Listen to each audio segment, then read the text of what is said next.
தோசைப்பா night tiffin. எவ்வளோ மொறுன்னு வந்திருக்கு பாருங்கள் தோசை. இதான் இன்றைக்கி நைட்டு டிஃபனு. மத்தியானம் வெளில போயிட்டோம் கோயிலுக்கு, வீடியோ போட முடியல. நைட்டு டிஃபனு தோசை, இட்லி, கார சட்னி, காரம் இல்லாத சட்னி. இட்லி நல்லா பொசன்னு இருக்குப்பா. எல்லோரும் சாப்பிட வாங்க.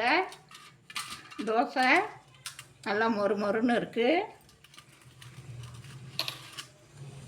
இது கார சட்னி, இது காரம் இல்லாத சட்னி. இது காரம் இல்லாத சட்னி. இதான் நைட்டு டிஃபன் எங்களுக்கு. இந்த வீடியோ பிடிச்சிருந்தா லைக் பண்ணுங்கள், ஷேர் பண்ணுங்கள், சப்ஸ்கிரைப் பண்ணுங்கப்பா. தேங்க்யூ.